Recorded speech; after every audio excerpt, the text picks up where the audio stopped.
धमाकेदार दिवाली सिर्फ उत्कर्ष के साथ। इस दिवाली ट्रिपल धमाका ऑफर में मिल रहा है एसएससी और रेलवे के सभी ऑनलाइन कोर्स पर 90% तक की छूट, 3 महीने की एक्स्ट्रा कोर्स वैलिडिटी और लाइव फ्रॉम क्लासरूम कोर्स के साथ में रिकॉर्डेड कोर्स फ्री। लेकिन ये ऑफर सिर्फ 3 नवंबर तक है। Enrol now. हेलो एवरीवन, नमस्कार, सत श्री अकाल, अस्सलाम वालेकुम, राधे राधे, जय श्री कृष्ण, हर हर महादेव। स्वागत है आपका आपके अपने उत्कर्ष परिवार पर। यहाँ पर हम लोग कर रहे हैं रीजनिंग की क्लास। तो चलिए भाई, त्योहारों के इस ढेर सारे भीड़ में जहाँ पर त्योहार लगातार लाइन से लगे हुए हैं, उसमें हम लोगों की अपनी पढ़ाई भी कंटिन्यू रखनी है, स्टडी को भी करते रहना है। तो इन समय के बीच में, इस त्योहारों के समय में थोड़ा सा समय चुराते हैं और अपनी पढ़ाई में लगाते हैं, क्योंकि अगर जीवन में सफलता प्राप्त करनी है तो मेहनत पर विश्वास करना होगा। किस्मत की आजमाइश तो जुए में होती है, तो मेहनत करती रहनी है। ये नहीं कि त्योहार आ गया है तो चलो भाई घुम्मी शुम्मी कर लेते हैं, बाद में पढ़ाई शढ़ाई कर लेंगे, तो ऐसा नहीं होता है। तो चलिए, पहला क्वेश्चन जो कि हमने होमवर्क दिया हुआ था वहीं से शुरुआत कर रहे हैं। आपको भी गुड मॉर्निंग, धनतेरस की ढेर सारी शुभकामनाएं। तो कल है धनतेरस और धनतेरस की ढेर सारी शुभकामनाएं। त्योहार अच्छे से मनाना और ऐसे मनाना त्योहार कि ना आपको नुकसान हो ना किसी और को नुकसान हो। तो राम एक व्यक्ति का परिचय कर अपने पिता के पिता, मान लो वो राम हम है और हम अपना परिचय हम उस व्यक्ति का परिचय करा रहे हैं। अब मेरे पिता के पिता यानी मेरे दादा के इकलौते बेटे के रूप में परिचय करा रहे हैं कि वो मेरे दादा का इकलौता बेटा है। तो वो मेरे दादा का इकलौता बेटा है, यानी वो मेरा पिता लगेगा। आपने आंसर किया था, बहुत अच्छा लगा था देख करके। Option D is the right answer. Next आ जाते हैं, क्षमता गरीब व्यक्ति का धन है। इससे क्या निष्कर्ष निकलता है? ए, बी, सी या डी? गरीब व्यक्ति केवल तभी धन कमा सकता है यदि उसमें धन कमाने की क्षमता हो। गरीब व्यक्ति में धन कमाने की क्षमता नहीं होती, ये तो यूं ही गलत हो गया है ना। सोचो और बताओ, पढ़ो। ओहो, अपने मन से मिटारने लग जाते हैं। टाइमर का यूज करें?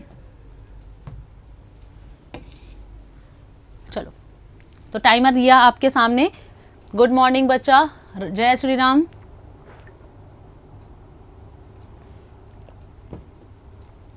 तो आंसर आना शुरू हो गया है, बहुत बढ़िया बच्चा, वेल डन।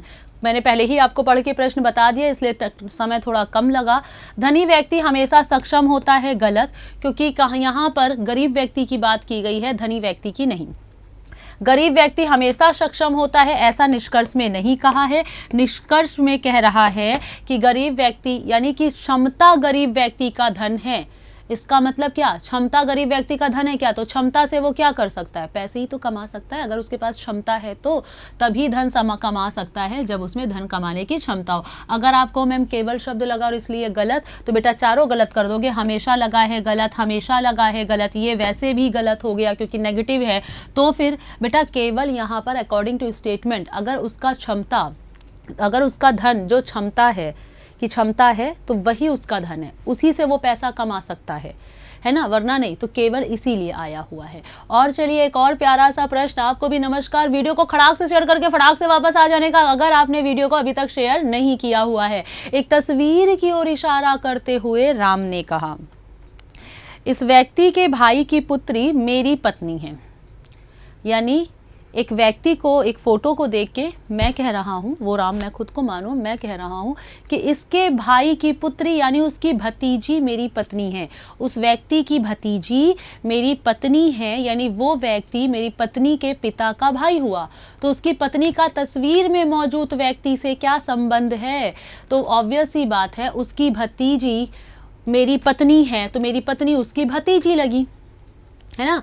बिल्कुल करेक्ट है बच्चा। डायग्राम से देखो, एक तस्वीर की ओर इशारा करते हुए राम ने कहा कि इस व्यक्ति के भाई की पुत्री मेरी यानी कि राम की पत्नी है। इस व्यक्ति के भाई की पत्नी राम की पत्नी है, तो यानी ये इनकी भतीजी हुई। तो उसकी पत्नी का तस्वीर में मौजूद व्यक्ति से क्या संबंध है? तस्वीर में मौजूद व्यक्ति की वो भतीजी लगेगी। Option B. दिए गए चित्र का अध्ययन कीजिए, उन शिक्षकों को निरूपित करने वाले वगैरह वगैरह वगैरह वगैरह वगैरह। यानी कि जो पूछा गया है हमसे, जो भारतीय है किंतु चीनी नहीं, जो इंडियन है और सिर्फ इंडियन नहीं, उन शिक्षकों को निरूपित करने वाले क्षेत्र की पहचान कीजिए, यानी वो टीचर जो इंडियन है किंतु चाइनीज नहीं है। चलो देखो डायग्राम, अगर पिक्चर एकदम क्लियर है आप लोगों को,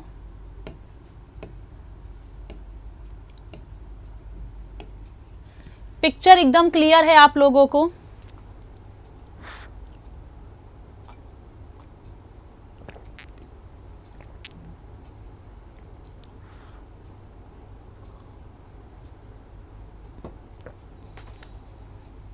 वेल डन, आ गया आंसर सभी लोगों का, बहुत बढ़िया। तो इसी तरह स्पीड में आंसर कीजिएगा, बिल्कुल करेक्ट है। इक्का दुक्का गलत क्यों कर रहे हो भैया, सही आंसर लगाओ। तो देखो भाई यहाँ पर क्या हो सकता है, टीचर इंडियन और चाइनीज।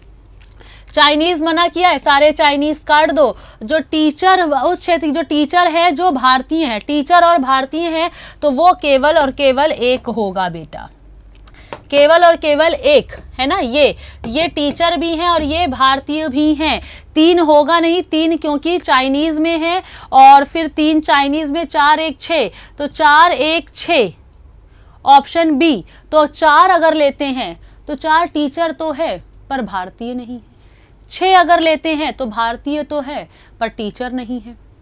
तो वो टीचर जो भारतीय हैं, ऐसे टीचर की बात बता रहा है। ठीक, अब आ जाइए इस प्रश्न में, सभी गेंदे फूल हैं, सभी बल्ले गेंद है, इस पे कौन सा निष्कर्ष निकलता है। सारा गेंद फूल में और सारा फूल बल्ले में। ठीक, तो गेंद और फूल कहीं डायरेक्ट बोला गया है, हाँ डी में बोला गया है। गेंद और फूल पॉजिटिव स्टेटमेंट है, तो गेंद और फूल नेगेटिव कंक्लूजन गलत।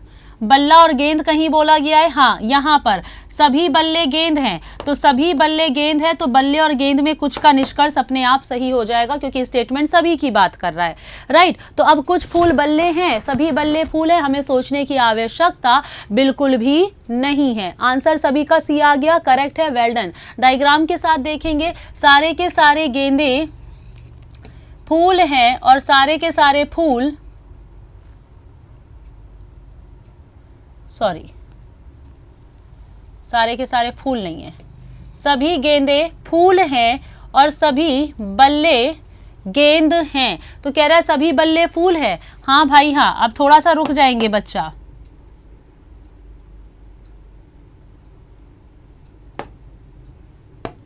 क्योंकि यहां पे देखना बिल्कुल सही बोला है जिसने भी ये बात कही है कि कथनों का पालन नहीं करता है। ये दिया गया है, क्या दिया गया है कि कौन सा कथनों का पालन नहीं करता है। ठीक है, तो अब हमने पाया कि भैया सी भी पालन कर रहा है, ए भी पालन कर रहा है, इस पे भी ध्यान देना आवश्यक है। तो सभी गेंदे फूल है, हाँ सारे, देखो सभी बल्ले फूल है, हाँ सारे के सारे बल्ले फूल के अंदर है, पहला निष्कर्ष सही। कह रहा कुछ फूल बल्ले हैं, फूल से बल्ले की ओर जाएंगे तो फूल का कुछ हिस्सा ही बल्ला बैठा हुआ है, इसलिए ये भी सही, और सी अपने आप सही अभी आपको बताया था। तो गलत कौन सा होगा, डी आंसर जिन्होंने लगाया है करेक्ट है। ठीक है, तो ये आखिरी लाइन, ये भी ध्यान देना जरूरी है कि हमसे पूछा क्या गया है कि पालन करता है कि पालन नहीं करता, और इस बार पालन नहीं करता, ऐसी संभावना ज़्यादा है प्रश्न पूछने की। तो नमस्कार बच्चा, गुड मॉर्निंग एक बार फिर से जितने लोग अब जा करके जुड़े हैं, और आ जाओ अगले क्वेश्चन पर। इसमें से बताना है जो संबंधित नहीं है, इसमें आपको बताना है कौन सा संबंधित नहीं है।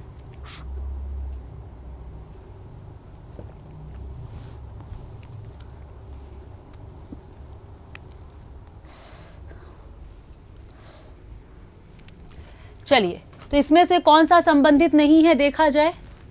हाँ जी बिल्कुल करेक्ट, देखते हैं। 10 में 7 जोड़ा तो 17 में 9 जोड़ा तो 26, और 9 के बाद अगर 11 जोड़ते तो 6 और 1 7, 2 और 1 3 होता, और 11 के बाद अगर हम लोग 13 जोड़ते तो 7 3 10, 3 1 4 1 5 होता 50।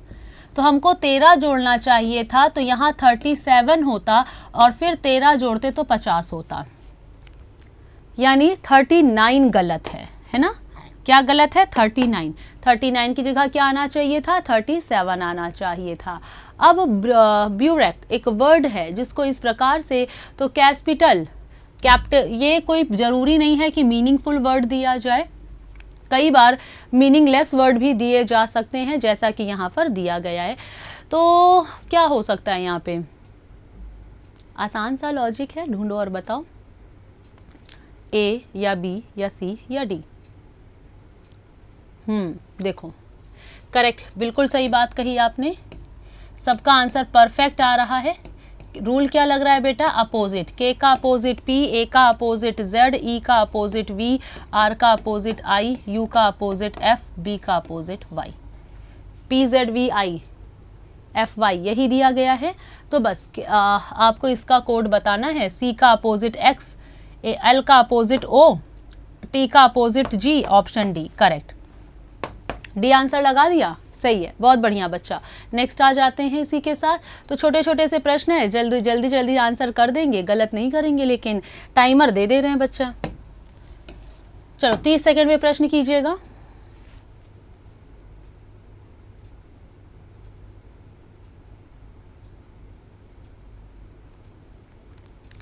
बिल्कुल करेक्ट है, हाँ जी। अब इस प्रश्न में ज्यादा कुछ था ही नहीं, है ना, क्या था, V U F O T J M को कह रहा है एक्स डब्ल्यू के बाद H Q V L O. Okay, ध्यान दो, 22 2 24, 21 2 23, 6 2 8, 15 2 17, 20 2 22, 10 2 12, 13 2 15। तो बिल्कुल आपने एकदम सही लॉजिक बताया है, हमको तो ये प्रश्न आता ही नहीं था। अच्छा किया आपने बता दिया, थैंक यू सो मच बच्चा। तो 5 2 7 सब में है, लास्ट में चेक करेंगे 8 2 10। बिल्कुल सही बात कही जिन्होंने कहा मैम केवल लास्ट वाला चेक कर लीजिए, एग्जैक्टली 8 2 10, क्योंकि 13 2 15 हो रहा है, ठीक है, तो आंसर डी आ जाएगा। अब आ गए एक और प्यारा सा क्वेश्चन कि इसको कोड किया गया है इस प्रकार से, इसको कोड किया गया है इस प्रकार से, तो इसको कैसे कोड किया जाएगा। क्या ये फिक्स कोडिंग का केस है, चेक करो भाई, क्या ये फिक्स कोडिंग का केस है, सोचो और बताओ जल्दी से।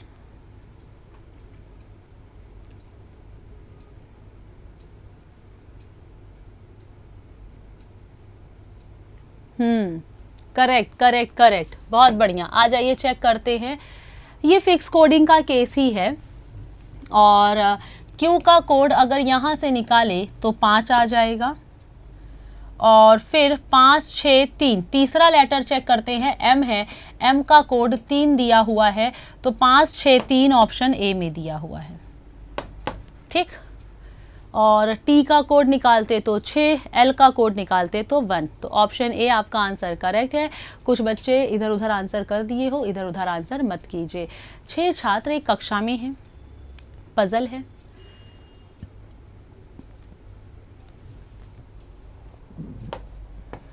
पूछ रहा है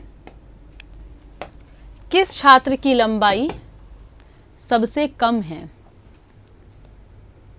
पी टी की तुलना में लंबा है। हम नहीं बताएंगे, आपको बताना पड़ेगा।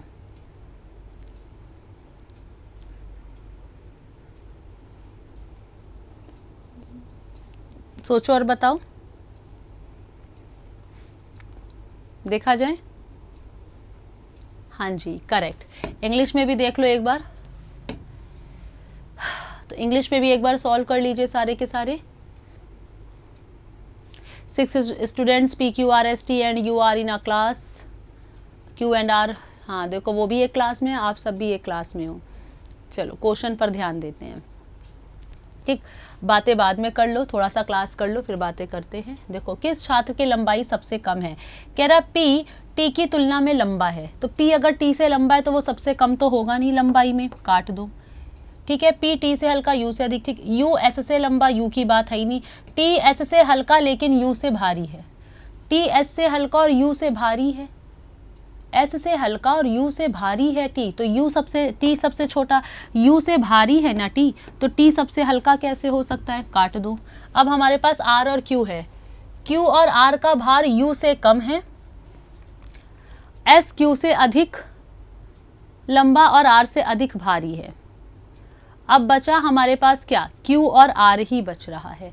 क्यू और आर का भार यू से कम लेकिन लंबाई, ओके ओके ओके, एक चीज़ तो और है यहाँ पर, अगर हम इस तरह से करें तो क्यू और आर तो हम वैसे भी नहीं बता पा रहे हैं, और दूसरी चीज, यहाँ दो चीज दी गई है, भार भी और लंबाई भी, दो चीजें दी गई हैं। एक तरफ लंबे होने की बात कर रहा है, एक तरफ यहाँ पर वेट की बात कर रहा है ना। तो हाइट और वेट दो चीजों की बात कर रहा है, तो दो के अकॉर्डिंग ये प्रश्न करेंगे। एक प्रश्न करेंगे हाइट के अकॉर्डिंग, एक प्रश्न करेंगे वेट के अकॉर्डिंग। Q और R का वेट U से कम है, वेट Q और R का वेट U से कम लेकिन P से अधिक है।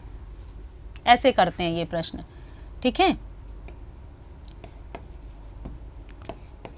U से कम लेकिन P से अधिक है।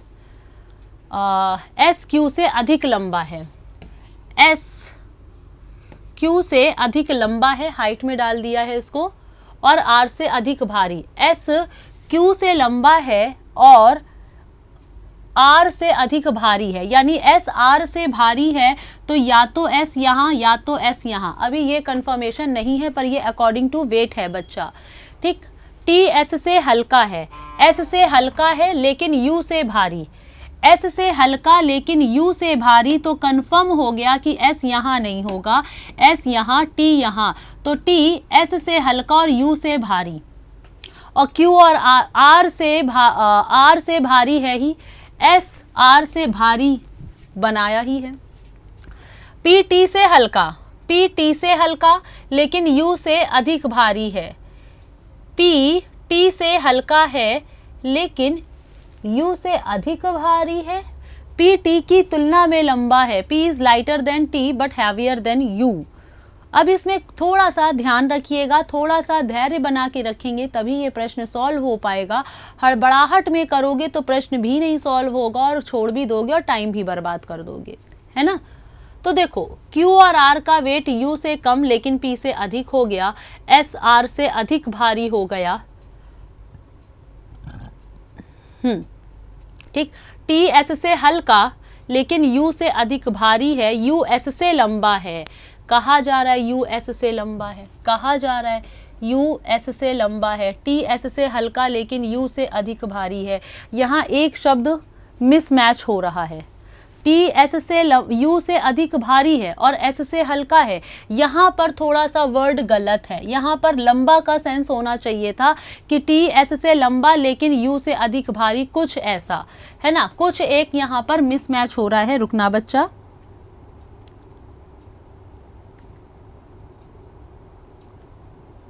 देखते हैं कौन सा वर्ड कहाँ पर मिसमैच हो रहा है।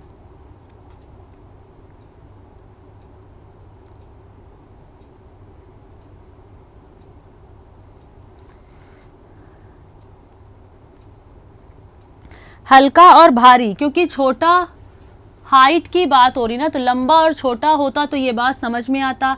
Q और R का भार U से कम लेकिन लंबाई P से अधिक है, Q और R का भार U से कम लेकिन लंबाई P से अधिक है, तो U और R की जो भार है U से कम है लेकिन लंबाई P से अधिक है इन दोनों की, ठीक है।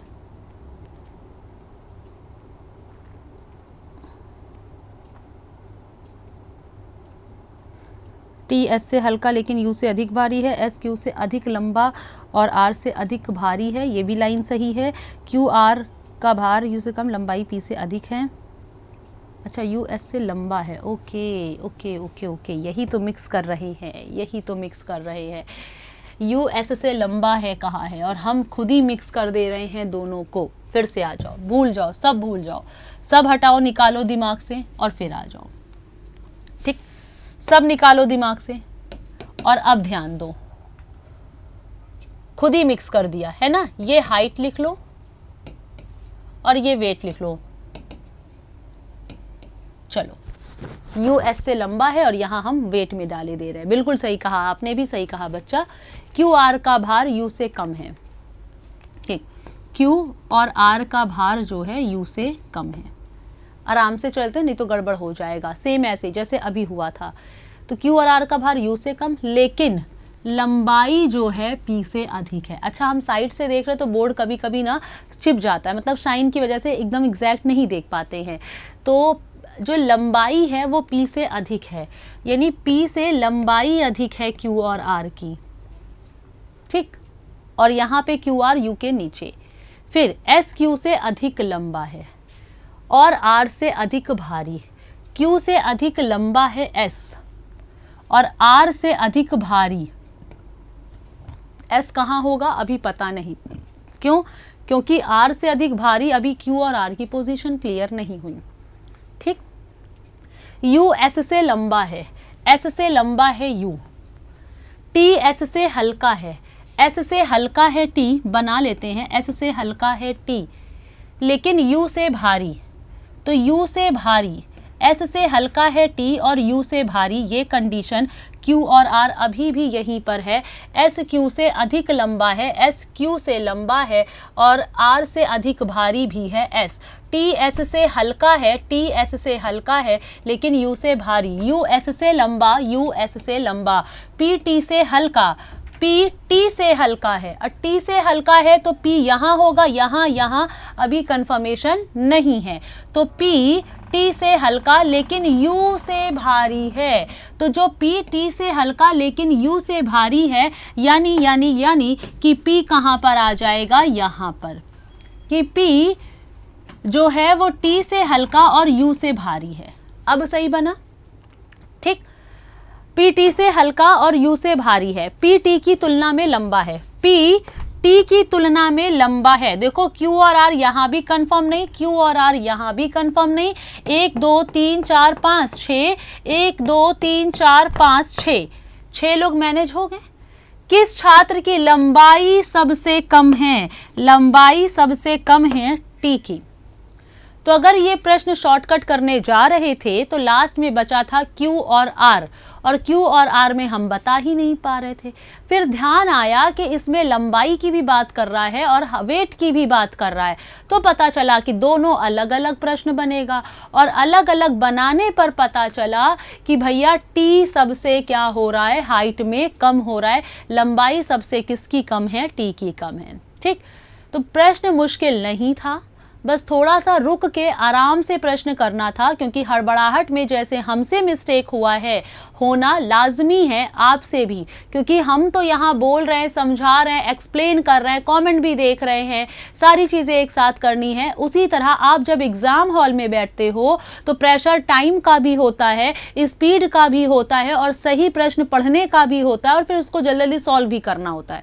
तो इन सब प्रेशर के बीच में आपसे भी ये वाली मिस्टेक हो सकती है जो हमने की थी कि यू एस से लंबा है और मैंने वेट में डाल दिया था, यू को वेट में डाल दिया था, है ना। तो ये पॉसिबिलिटी है, तो इसीलिए हम लोग कैसे आसान ऐसे प्रश्नों पे थोड़ा सा धैर्य से प्रश्न करेंगे। अब रोगी चिकित्सक, तो विद्यार्थी क्या, पेशेंट डॉक्टर, तो रोगी चिकित्सक के पास जाता है ना। विद्यार्थी, रोगी को अपना इलाज चिकित्सक से करवाना होता है।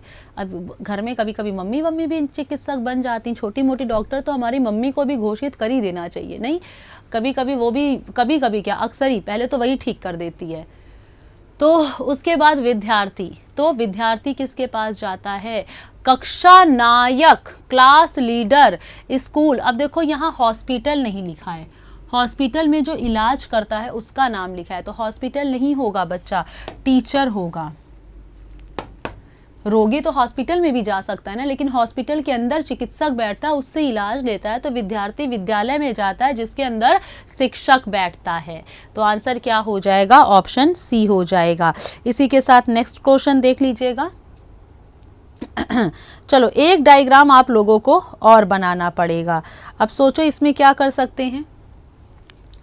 7 छात्र टेस्ट सीरीज में शामिल हैं, किन्हीं 2 छात्रों के बराबर अंक नहीं मिले हैं।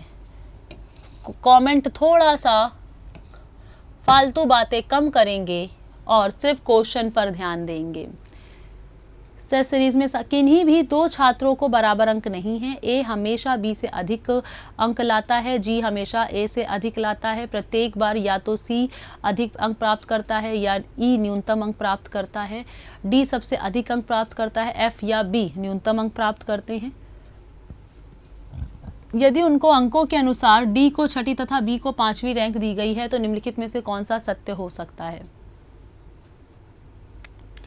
आराम से करो, 1 मिनट का पूरा टाइम है। छोड़ देंगे इतने बड़े बड़े प्रश्न? नहीं, सॉल्व करेंगे। इंग्लिश में देख लो। अच्छा, इंग्लिश में भी देख लो जिसको देखना है।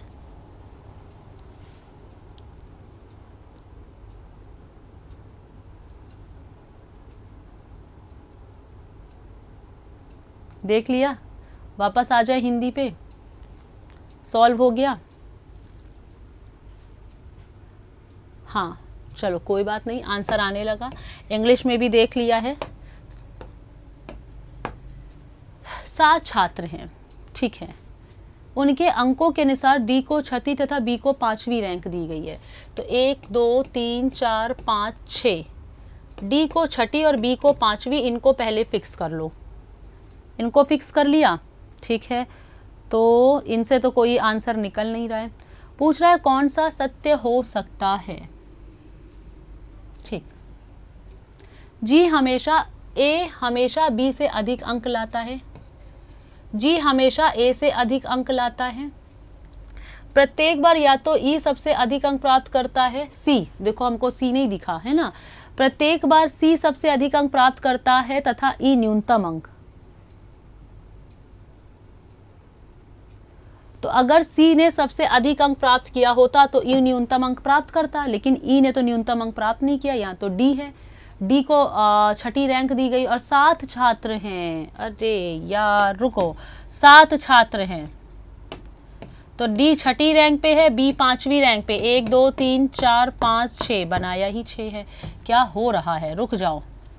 1 2 3 4 5 6 7, तो 6वीं रैंक पर डी है, 5वीं रैंक पर बी है। सही कह रहे थे आप कि मैम आपने 6 लोग बनाए हैं, 7 नहीं।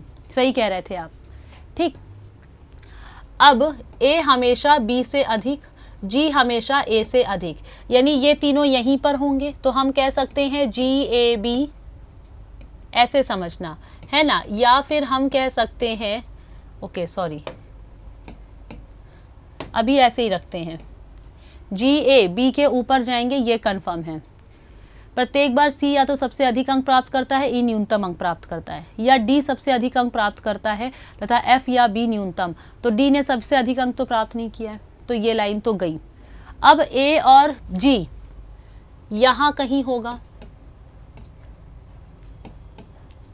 तो बेटा ऑब्वियस सी बात है कि सी सबसे अधिक अंक प्राप्त करता है तो ई न्यूनतम अंक प्राप्त करता है। तो 1 2 3 4 5 6,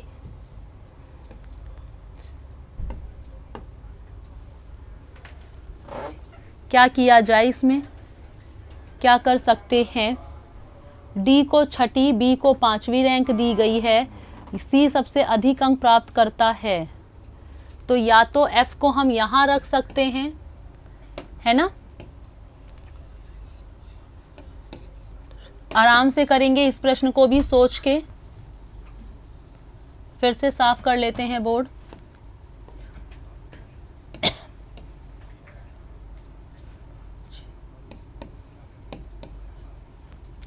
अगर C यहां और E यहां, अभी कुछ क्लियर नहीं है, देखना। C सबसे अधिक अंक तथा E न्यूनतम अंक प्राप्त करता है, D का तो मैटर ही खत्म। बचा A और G और F। G और A या तो ऐसे होंगे और F यहां, या फिर यही कंडीशन ऐसे हो सकती है, क्योंकि सी वाली कंडीशन तो बना ही चुके हैं। तो G और A ऐसे, और या तो F यहां हो सकता है। F या B न्यूनतम अंक प्राप्त करते हैं यदि उनके अनुसार D 6वीं और B 5वीं, है ना। तो एक बात बताओ, G हमेशा A से अधिक अंक प्राप्त करता है, तो G ये ऐसे रखा तो F यहाँ आ रहा है, 1 2 3 4, यानी F चौथी मंजिल पर आ रहा है। कह रहा है F को तीसरी या चौथी रैंक दी जाती है, यहाँ पर बोला भी गया है। A को दूसरी या 7वीं रैंक दी जाती है, A ना तो दूसरी पर आ रहा है ना तो 7वीं पर आ रहा है। G को पहली या चौथी रैंक दी जाती है, G ना तो पहली पे आ रहा है ना तो चौथी पे आ रहा है। E को चौथी या तीसरी रैंक दी जाती है, तो E भी ना चौथे पे ना तीसरे पे, है ना। तो जब हमने यहाँ तक प्रश्न बना लिया, इतना हमने ये बना लिया और इन दोनों को बना लिया, तो सी सबसे अधिक अंक प्राप्त करता है, और अगर ऐसा है तो ई न्यूनतम अंक प्राप्त करता है। तो हमने सी और ई को फिक्स किया, तो बचा जी ए एफ फिक्स हो रहा था, वो इसी कंडीशन में हो रहा था। ऐसे भी हो सकता है जी एफ ए, तो तीसरी पर आ गई। ऐसे भी हो सकता है एफ जी ए, तो हालांकि एफ की तो पोजीशन क्लियर नहीं, तो जैसे बनेगा ऑप्शन के अकॉर्डिंग फिर आंसर केवल ए सही हो जाएगा। आंसर के अकॉर्डिंग, ऑप्शन के अकॉर्डिंग आंसर केवल ए सही हो जाएगा। हाँ, टाइम टेकन था पर बहुत ज़्यादा नहीं। अगर शांतिपूर्वक बैठ के प्रश्न लगाओगे तो 1 मिनट के अंदर सॉल्व हो जाएगा। एक विशिष्ट कोड भाषा में कार एव व्हील्स को इस प्रकार से, व्हील्स आर रेड को इस प्रकार से, आई हैव रेड कार को इस प्रकार से लिखा जाता है। तो किस कोड में व्हील्स कार को कैसे लिखा जाएगा? अब चाइनीज कोडिंग यानी कोडिंग डिकोडिंग का, चाइनीज कोडिंग का पार्ट भी पूछा गया, देखा आपने। तो अगर चाइनीज का कोडिंग का भी पार्ट पूछा गया है तो इस पर भी ध्यान देना है। ठीक है भाई, व्हील्स और कार, व्हील्स कहाँ पर है?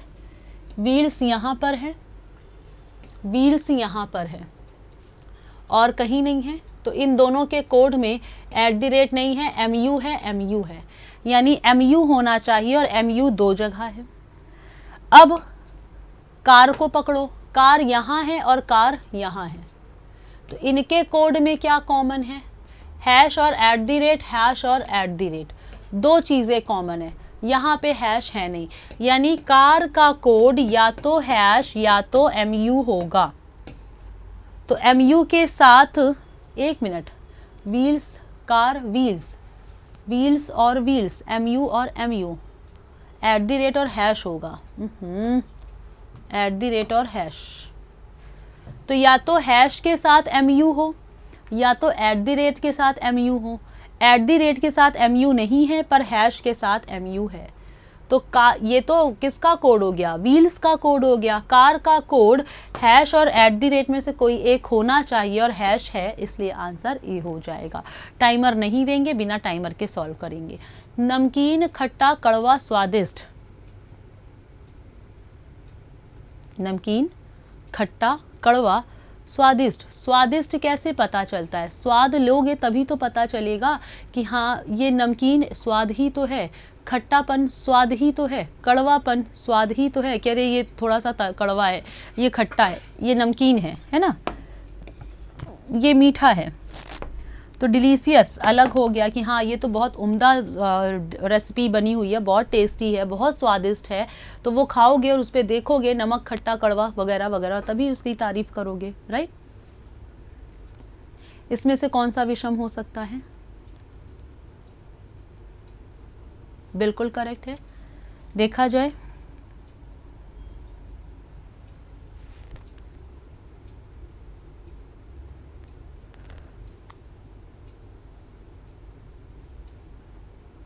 अपोजिट तो लिखा नहीं हुआ है।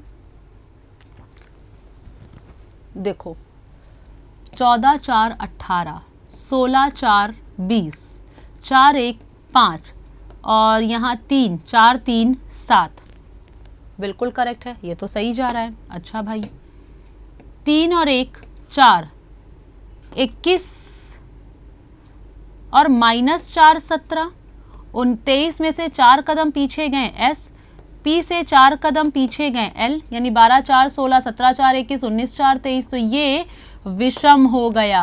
आंसर क्या हो गया? Option A. तो ये जो क्लासेस आपकी लगातार चलेंगी, इन क्लासेस को, अच्छा ये क्वेश्चन थोड़ा सा रोकते हैं, चलो कर लेते हैं। स्विफ्ट कार किस दिन बेची गई थी? ठीक है, तो छोटा सा प्रश्न है, इम्पॉर्टेंट प्रश्न है और थोड़ा सा धैर्य के साथ इस प्रश्न को कीजिएगा। शुरुआत करते हैं। डे बेस्ड पजल है। कौन सी पजल है?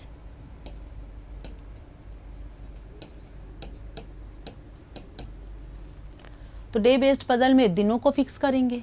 सोमवार से शनिवार बोला है, Monday, Tuesday, Wednesday, Thursday, Friday, Saturday. 6 विभिन्न कारें हैं, कारों का नाम पढ़ने की आवश्यकता नहीं है। एक विशिष्ट दिन पर 1 कार बेची गई, कोई भी 2 कार बराबर नहीं बेची गई।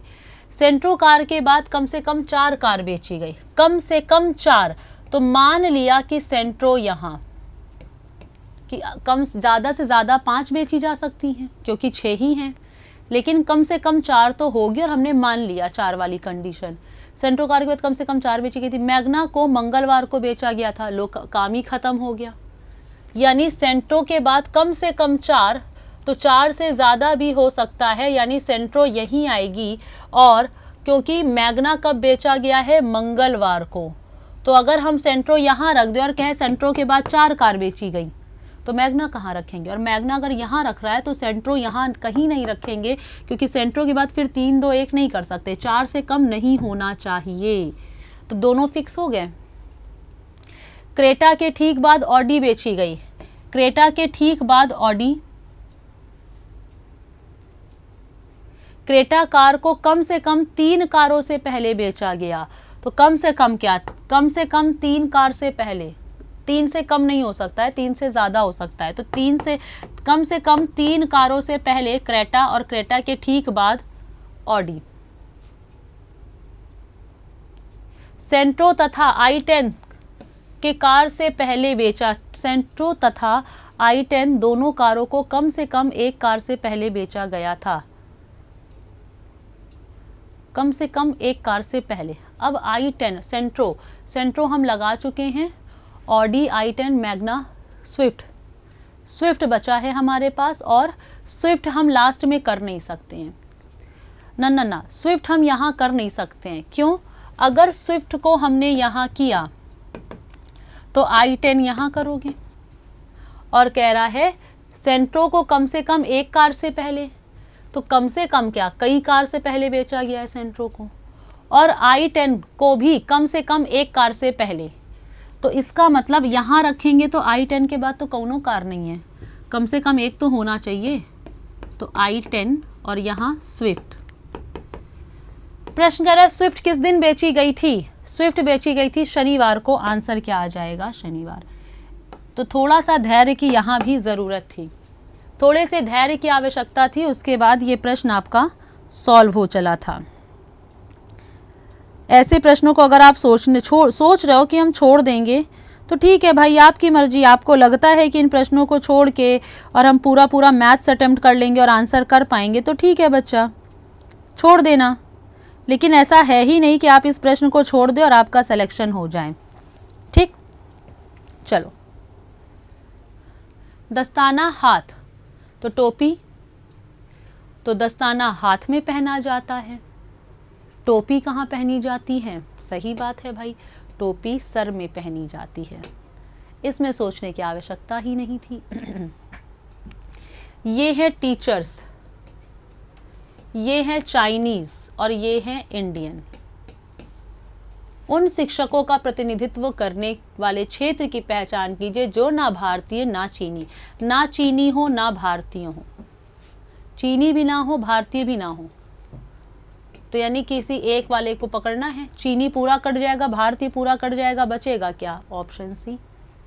ठीक, तो चलिए आपके लिए कुछ स्पेशल कुछ चीज़ें जो आपको बतानी है। ये है होमवर्क का क्वेश्चन, रेस्ट ऑफ क्वेश्चन हम लोग कल की क्लास में करेंगे। ये आपका है क्या? होमवर्क का क्वेश्चन। तो आपको बताना होगा कि कौन सा चिन्ह बी और एक्स के ठीक बीच आएगा। ठीक है, और इसी के साथ आपको बता दें कि आपके लिए दिवाली ट्रिपल धमाका ऑफर, और इधर लगातार 24 अक्टूबर से ये ऑफर चल रहा है दिवाली का। कल है धनतेरस, जिसकी ढेर सारी शुभकामनाएं आप सभी साथियों को, सभी प्यारे प्यारे भाइयों और बहनों को, जो कि 24 से 30 नवंबर इस ऑफर में देखने को मिलेगा। अप टू 90% का डिस्काउंट, साथ ही में 3 महीने की एक्स्ट्रा वैलिडिटी, और इसी के साथ रिकॉर्डेड क्लासेस, यानी क्लास रिकॉर्डेड रहेंगी। इसके अलावा लाइव होगा फ्रॉम क्लासरूम। लाइव तो होगा ही होगा बच्चा जी, लेकिन लाइव के अलावा आपको एक्स्ट्रा क्या मिल रहा है? रिकॉर्डेड मिल रहा है। और कौन कौन सा कोर्स है? तो ये सारे ही कोर्स आपके सामने मेंशन है। Railway RPF sub inspector, CPO CHSL foundation, CPO CHSL foundation 2, foundation 3, sorry, ये सारे ही बैच आपको देखने को मिल रहे हैं। तो जिस भी एग्जाम्स की तैयारी कर रहे हो उस पे जोरों शोरों से लग जाओ, एक भी वक्त ज़ाया मत होने दो कि हाँ चलो त्योहार चल रहा है तो 3 दिन 4 दिन पाठ पढ़ लेंगे। अगर नहीं कोई क्लास कर पा रहे हो तो लाइव क्लास ज़रूर कर लो, क्योंकि यहाँ से आप रिवाइज करते रहोगे, जुड़े रहोगे, कंटिन्यूटी मेंटेन रहेगी। तो ये टेस्ट सीरीज़ हैं आपकी, जिस भी टेस्ट को आप देना चाहते हो मात्र 90 रुपये, 100 रुपये, 100 रुपये, ये सारे ही टेस्ट आपको देखने को मिल रहे हैं। तो चलिए एक बार फिर से आप सभी को, आपको भी मुबारक हो बच्चा। तो जितने लोग भी मैसेज कर रहे हैं सबको हैप्पी नवरात्रि। हे भगवान, नवरात्रि जा चुकी है, क्या चल रहा है, दीपावली चल रहा है, धनतेरस चल रहा है। हम तो कभी भी होली में दिवाली मना दे और दिवाली में होली मना दे और नवरात्रि तो हो चुका है। नहीं, देखो ये हाल हो रखा है हमारा। तो चलो कोई बात नहीं, हैप्पी दिवाली वंस अगेन। मुलाकात करते हैं कल। जी हाँ, धनतेरस है लेकिन फिर भी कल आपकी क्लास होगी, तो होमवर्क का आंसर ज़रूर बताना। भले आधे घंटे क्लास करना, भले रोज डेली आधे घंटे क्लास करो, पूरी क्लास मत करो, लेकिन आधे घंटे में आपकी कंटिन्यूटी मेंटेन रहेगी, इसलिए क्लास ज़रूर करना। चलिए तो फिर मुलाकात करते हैं। राधे राधे, जय Shri Krishna, bye bye to all of you.